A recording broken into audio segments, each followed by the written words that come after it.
Hello everyone, कैसे हो आप सब? आई होप आप सब बहुत अच्छे होंगे। आज हम बिहार स्टेट बोर्ड की 5वीं कक्षा की हिंदी की पाठ्य पुस्तक का 8वां पाठ पढ़ेंगे, जिसका नाम है ननकू। यह एक कहानी है जिसे मंजू मधुकर ने लिखा है।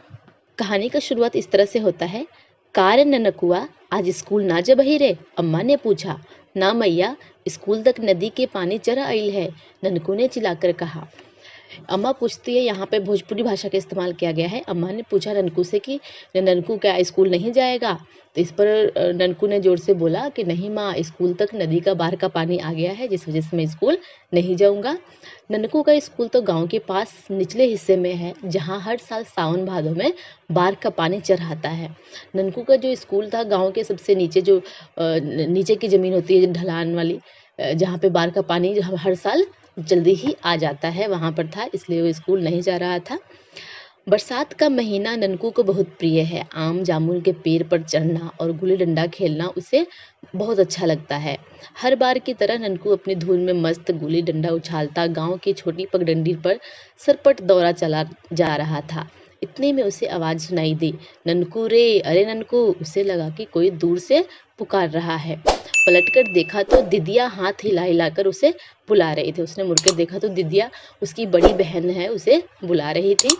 ननकू के जी में आया कि वह अनदेखा करके फिर निकल जाए। फिर इसने सोचा कि देखी आवे क्या बात है, वरना मैया से जाकर 10 शिकायतें करेगी, जिसमें आधी तो पुरानी होंगी, जिनके लिए कई बार वह झिरकी खा भी चुका होगा। खैर, सोचता हुआ ननकू पास जा पहुंचा।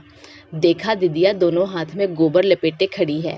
वह बोली, ननकुआ, हाली से गोईठवा थपा दे ही तो बड़ी जोर से पानी आवई थई।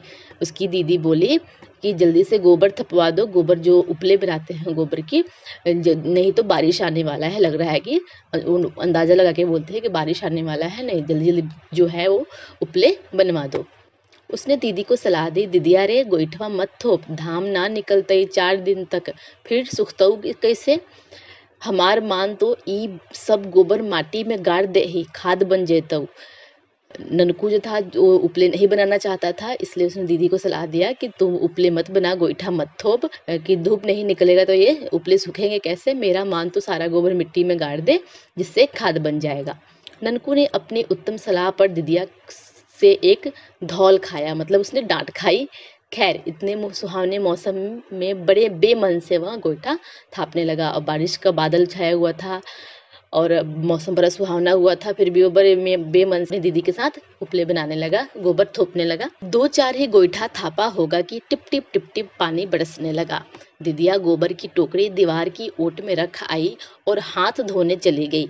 ननकू को बुलाकर उसके भी हाथ धुलवाए। फिर बोली, लगहई जोर से पानी पड़तई, बाबा निमिया तर बैठल होती, जो चल जो हाली हाली समझ लेना। उसकी दीदी ने उसके हाथ धुलवाए और बोली कि सीधे घर जाना, और बाबा जो होंगे वो उसके घर के सामने नीम का पेड़ के पास बैठे होंगे, उनको अंदर करवा देना, तुम जल्दी जल्दी जाना, ठीक है? ननकू अपने घर के सामने नीम के पेड़ तक पहुंच गया, जहां उसके बाबा खटोल पर बैठे थे। पास जाकर ननकू ने बाबा से कहा, बाबा घर में भीतर चल, जोर से पानी पड़ता ही। वह बाबा को बोला कि घर के भीतर चलो, जोर से बारिश आने वाला है, और बाबा को, जो कि बाहर नीम के पेड़ के पास खाट पर बैठे थे, उनको घर के अंदर लेकर गया। के हई ननकू बचवा, बाबा ने अरे हम तो कितना देरी से बैठल हली, तू ही तो हमरे बुढ़ापे के लाठी हव और अंधरिया के दिया। हुलस कर बाबा ने उसे पकड़ लिया और उठने लगे। उसके बाबा बोले कि कौन है ननकू बचवा, कि मैं यहाँ पे बहुत देर से बैठा हूँ, तू ही तो मेरा बुढ़ापे का लाठी है, मेरे अंधरिया का दिया है। और उन्होंने ननकू को पकड़ के उठने लगे। कुछ दिनों से बाबा को दिखाई नहीं दे रहा था। अम्मा कहती है कि आँख में सफ़ेदी आ गई है। ननकू के बाबा को घर के अंदर पहुंचा दिया। अब क्या करे, पानी तो जोर से पड़ने लगा, घर से बाहर निकलना मुश्किल। तभी दादी की आवाज़ आई, अरे ननकू बचवा, तोर दीदिया और अम्मा कहाँ रह गलथुन इस बरसात में? ई बार कवन नक्षत्र में पानी पड़े लगलई कि छूटते ना हई। दादी फिर बोली, ऐसन बरसात और समुंदर जैसन तूफान तो हम कहियो ना देखले रहने। ननकू घर से निकलकर और तेजी से पीपल के पेड़ की ओर भागा। उसके कई और संगी साथी उधर ही रहते थे। लोग अपना सामान उठाकर झोपड़ी की छत पर रख रहे थे और गाय भैंस को शहर जाने वाली सड़क के किनारे बांध रहे थे, क्योंकि उससे ऊंची जगह और कोई नहीं थी। ननकू ललमुनिया की झोपड़ी में घुस गया। देखा उसकी दादी और अम्मा सामान उठाने में लगी हुई थी। पानी थोड़ा दूर था।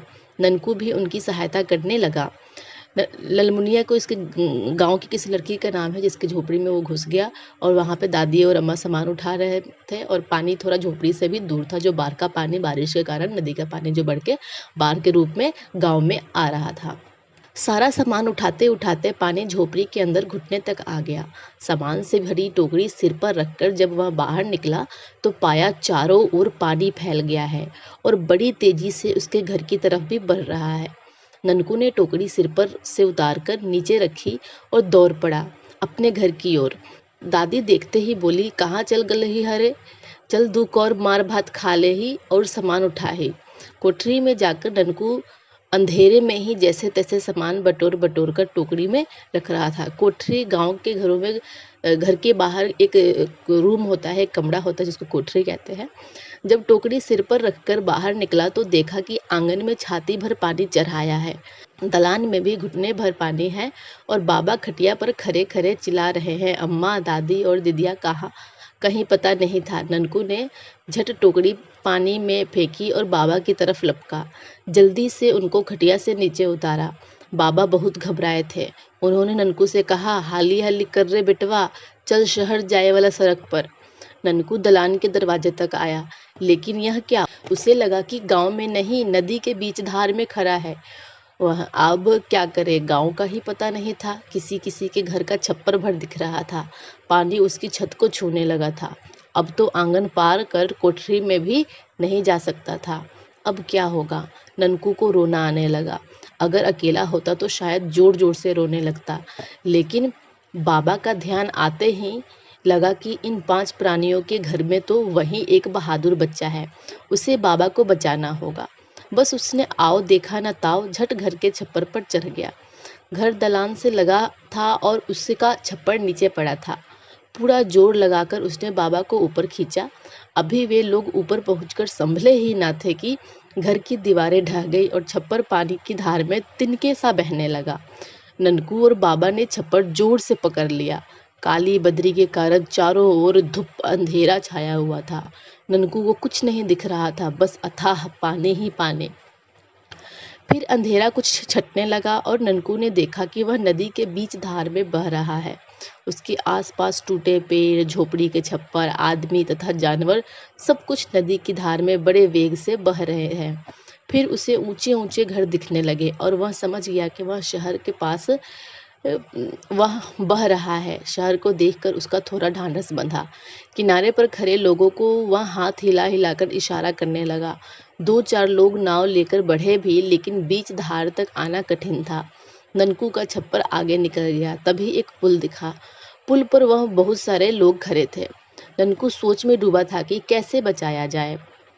तभी उसकी नज़र छप्पर पर पड़ी हुई रस्सी पर पड़ी। ननकू ने झटपट उसका एक सिरा छप्पर से बांधा और चिल्लाकर बोला, बाबा कस के पकड़ लिया। बाढ़ के कारण पुल और जलस्तर के बीच की दूरी कम हो गई थी। जैसे ही वे पुल के नजदीक पहुंचे, ननकू ने रस्सी के दूसरे सिरे को घुमाकर बड़े वेग से ऊपर पुल पर फेंका। पुल पर खड़े लोग ने उसे थाम लिया। छप्पर एक झटके के साथ पुल के पाए से लगकर रुक गया। जैसे तैसे ननकू और उसके बाबा को पानी से बाहर निकाला गया। लोग एक नन्हे बच्चे के साहस और सूझबूझ को बड़े आश्चर्य से देख रहे थे। अब उसने किसी तरह अपने बापू को खोज निकाला चाहा। उसे अपने बापू का पता मालूम था। खोजते खोजते आखिर उनका झोपड़ी मिल गया, किंतु वे वहां नहीं थे। बाढ़ की खबर सुनकर वे गांव चले गए थे। बगल में ही जवाहर चाचा का झोपड़ी था। दोनों जवाहर चाचा के पास गए। उन्होंने खुशी खुशी उन दोनों को अपने यहाँ ही ठहराया। ननकू और उसके बाबा 4 दिन तक वहां टिके रहे और जब नदी का पानी उतरने लगा तो ननकू जवाहर चाचा के साथ गांव की ओर चल पड़ा। गांव में अभी भी पानी भरा हुआ था। कितने मनुष्य मवेशी बह गए कुछ पता नहीं, लेकिन ननकू का परिवार पटना जाने वाली सड़क पर अपने प्राण बचाकर सुरक्षित पड़ा हुआ था। पहले पहल दीदिया मिली। वह ननकू से लिपटकर रोने लगी। गांव भर के लोग इकट्ठे हो गए, पर अम्मा अम्मा कहाँ है? ननकू के पूछने पर दिदिया को होश आया और उसने इशारे से अम्मा को दिखाया। वे सूनी आंखों से टकटकी लगाए बाढ़ के पानी में न जाने क्या देख रही थी। जब ननकू जाकर उसकी गोद में बैठा तो वह तहार मारकर रोने लगी। बाद में ननकू को पता चला कि उसके साहस का समाचार दिल्ली तक पहुंच गया है और प्रेसिडेंट ने उसे कुछ इनाम भी मिलने वाला है। ननकू मारे खुशी के झूम उठा। घर परिवार गांव वालों को उस पर गर्व था। तो अभी हमने ननकू कहानी पढ़ा जो कि एक बहुत ही साहसी समझदार और बच्चे की कहानी है। इसके लेखक का नाम मंजू मधुकर है। आगे शब्दार्थ धाम का अर्थ धूप, हाली हाली जल्दी जल्दी, सख्त करा, हुलस कर प्रसन्न होकर, ढाढ़स दिलासा, अदम्य प्रबल प्रचंड, प्रेसिडेंट राष्ट्रपति। अभ्यास प्रश्न में किसने कहा किसे कहा बताइए कि कथन किसने कहा किससे कहा। कथन कारे ननकुआ आज स्कूल ना जब ही रे। ये अभी हमने कहानी पढ़ा, इसमें ये जो लाइन था वो किसने कहा था और किससे कहा था। ये लाइन अम्मा ने ननकू से कहा था। ननकू रे, अरे ननकू, ये लाइन किसने कहा था और किसे कहा था। दिदिया ने ननकू से कहा था। सीधे घर जई है लगहू जोर से पानी पड़ताऊ, ये लाइन किसने कहा था। इस ए दिदिया ने ननकू से कहा था। बाबा घर के भीतर चलो जोर से पानी पड़तो, ननकू ने बाबा से कहा। हमर मान तो ई सब गोबर मिट्टी में गाड़ दे खाद बन जतऊ, ननकू ने दिदिया से कहा था। बातचीत के लिए ननकू गुल्ली डंडा खेलता था। आप कौन कौन से खेल खेलते हैं। आप अपने मनपसंद खेल का नाम लिख सकते हैं, जैसे कबड्डी, राजा चोर, इस तरह के खेल। गुल्ली डंडा कैसे खेलते हैं, इसमें कितने खिलाड़ी होते हैं। गुल्ली डंडा लकड़ी का एक छोटी सी गिल्ली होती है जिसे डंडा से मारकर उड़ाया जाता है। इसे सामान्यतः 2 खिलाड़ी ही खेलते हैं, सामान्यतः वैसे ज़्यादा भी खेल सकते हैं। ललमुनिया कौन थी। ननकू ने उसके परिवार की क्या सहायता की। ललमुनिया उसकी गांव की एक लड़की थी। ननकू ने उसका सामान उठाने में उसके परिवार की सहायता की। ननकू को कब लगा कि अब उसे घर की तरफ जाना चाहिए। जब घुटने तक पानी ललमुनिया की झोपड़ी के अंदर आ गया और चारों ओर पानी फैल गया, तब उसे लगा कि अब उसे अपने घर की तरफ जाना चाहिए। पाठ में से ननकू की दीदी ने उसे किस काम के लिए आवाज़ दी। ननकू की दीदी ने उसे गोईठा थापने के लिए आवाज़ दी। ननकू ने गोबर को मिट्टी में गाड़ने की बात क्यों की। ननकू ने गोबर को मिट्टी में गाड़ने की बात इसलिए की क्योंकि पानी बरसने के कारण गोईठा सूख नहीं सकता था, परंतु मिट्टी में खाद बन सकता था। ननकू की माँ उसे देख क्यों रोने लगी। ननकू की मैया उसे देखकर इसलिए रोने लगी क्योंकि वह पानी की धारा में बह गया था। उसका मातृत्व जाग पड़ा कि यदि वह डूब जाता तो क्या करते। ननकू के पिताजी कहाँ चले गए थे। ननकू के पिताजी बाढ़ की खबर सुनकर अपने गांव चले गए थे। बाढ़ का कहर। बाढ़ के कारण ननकू के गांव में बहुत नुकसान हुआ। बाढ़ के कारण आपके गांव शहर में क्या नुकसान होता है।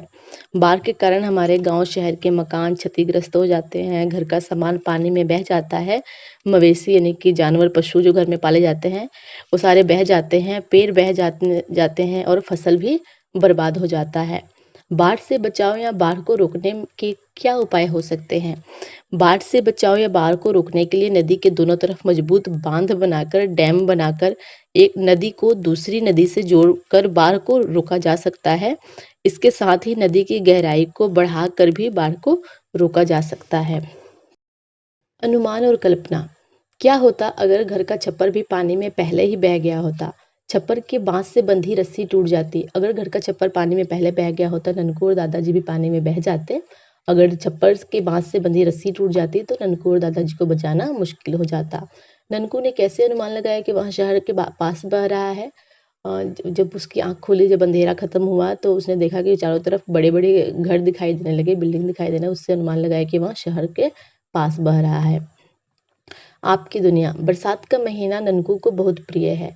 आम जामुन के पेड़ पर चढ़ना और गुल्ली डंडा खेलना अच्छा लगता है। आपको क्या क्या पसंद है और क्यों, तालिका में लिखिए।